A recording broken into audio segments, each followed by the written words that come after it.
humanizing brands in the age of AI. So here are some ways that I think I'm going to be practicing this.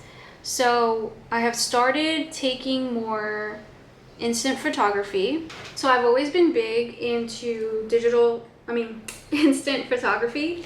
So this is like over the years photos that I've taken. And the reason it's not that large of an amount, despite the fact that these are dating back to almost 2011, I would say, is what is here. And this is not including my like smaller instant ones. This is my Instax, what is it? I'll show you the cameras that I have actually.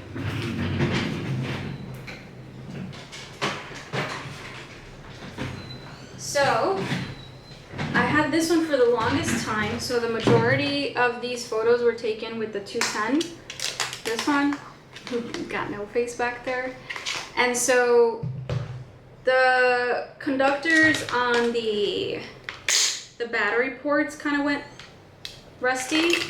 So I had to get a new camera, but this thing was working for a while. And this was a present from somebody from a very long time ago. So then recently, 2 years ago, a year now? No, like a year and a half ago, I bought this one. That's my favorite color. So this is the Instax Slide 400. And so it takes the same film as my old one, which I was so excited about because I really enjoy the tone of these. Let me show you some of these. Hopefully they can focus. It's hard with the light that I have back there. That's Pico de Rivera, that was in Portugal. This is me in Japan.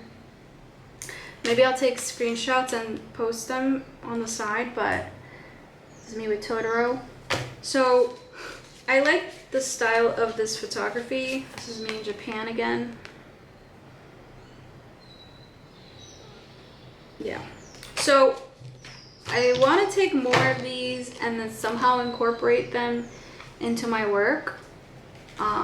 Whether it's scattered on my website, blogs, just physical photos, you know, like the way that AI is, and I'm sure AI can make like a mock version of this, but the way AI is sort of making everything look similar, and sure, you can like put a spin on it. I don't know.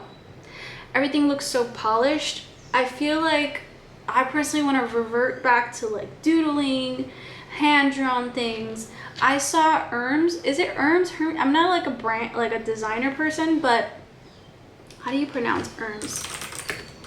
Let's see. Hermes. Sorry. Hermes. Hermes. Sorry, I don't know anything. So Hermes, I saw their new campaign. I'm gonna pull it up. They went hand-drawn. And so their new campaign is very much hand-drawn, and I think I saw it on their social. I'm not seeing it on their website. So I'm gonna look it up. Yes, so here it is. And oh my God, I love it. And so I'm like, you know, I'm not crazy to think that, but they hired an actual illustrator to do these drawings. So I'll put them here. And you have some of the most adorable little drawings. It's in the direction that I want to take my brand in, and it's just more hand-drawn. Whether it's me drawing it, I'm not excellent at drawing, but it's almost like those imperfections of doodles and not polished illustrations are kind of having a comeback, I hope, because now in the age of AI, everything just looks too polished. Even if it's something that you tell AI, like, oh, make it look not polished, which you can say that, make it more, you know, rough around the edges, whatever. There's only so much AI can do, but knowing and hiring an illustrator to do said illustrations is really what caught my attention with this. So this is something that I would like to bring into my own brand and future work that I do for other people, other businesses, is humanizing the brands.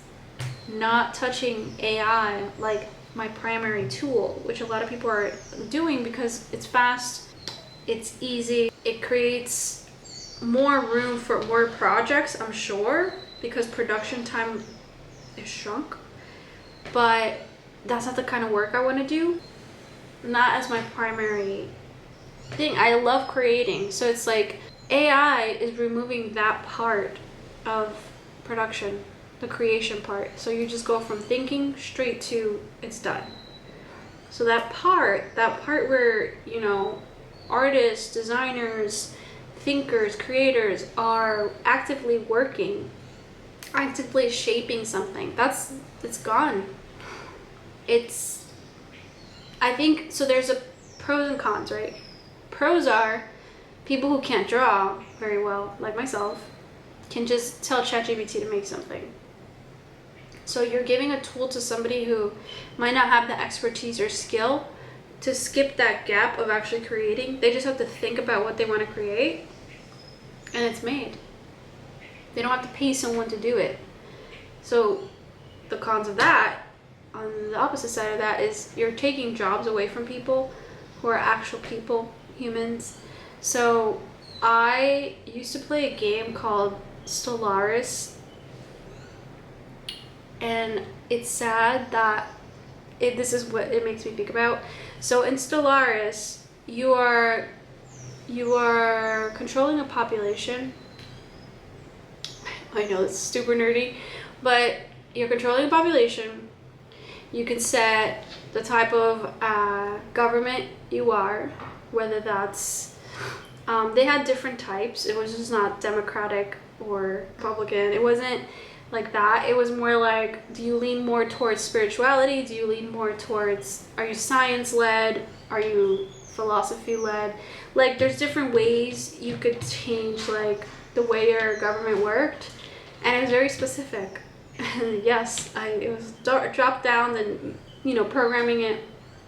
And as the population grows, you would have your own military and like all these things, whatever. So in this world, in this game, you could also control like how much of the population is artificial intelligence, right? Once you unlock that, once you unlock the robots that came through, which in the game, people would react poorly to it, and it made them sad.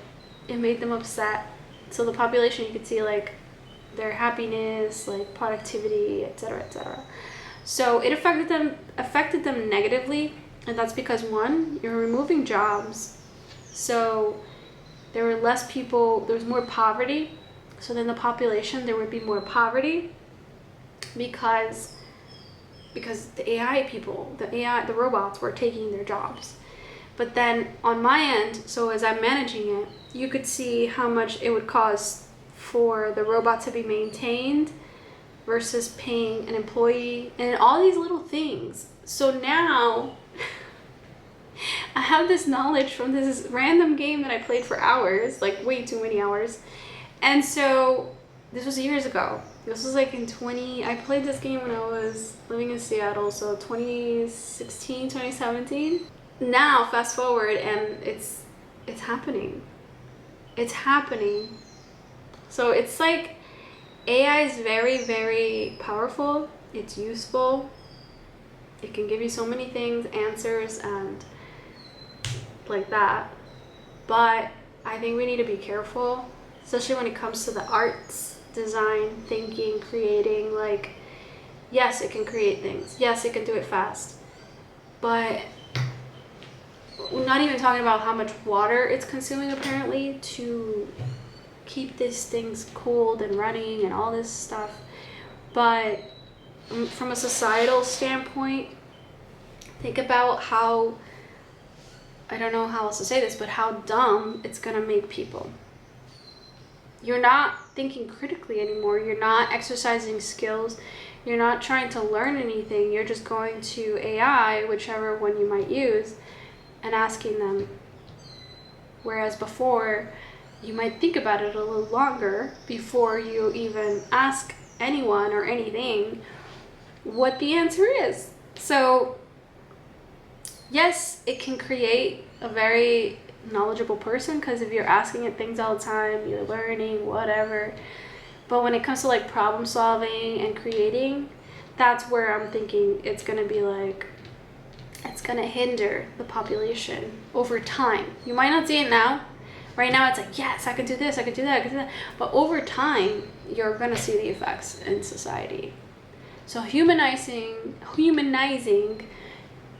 in the digital age, I think we're gonna see a lot of that. I think we're gonna see a lot of people going back to the basics, going back to physical photography, going back to painting, drawing, creating pottery, things that are more tangible.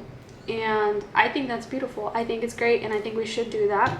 I myself want to do more physical painting besides the photography, more painting, more creating, pottery. I took a pottery class last year and I still don't get my thing back. It's been a crazy Puerto Rico, man. It's just like customer service is interesting here. But so anyway, I made a matcha bowl last, was it July? I think it was July. Anyway, they moved, and so I think they've just been holding my matcha bowl hostage. I hope it's still around. What if they broke it? I don't know. It's fine. I'll make another one. But pottery is fun. It was very satisfying. It's just that satisfaction of creating things with your hands, not just your thumbs asking ChatGPT, make a logo. And it's the crazy thing is that you can tell when a logo is created by ChatGPT. I'm sorry. Well, I can. I don't know if everyone else can. I guess because I'm a designer. But yeah, let's do more human things. Let's keep in touch with our human hands and our human brains, and expanding on our own terms. Like, oh man, it's gonna be like WALL-E. And WALL-E is just like, we saw how it ended. Like, it's just not good. But one of the guy that owns ChatGPT, I think, CEO, he said that, it's gonna cause the end of the world, but let's just enjoy it while it lasts, or something along the, I'm paraphrasing, I don't know. And so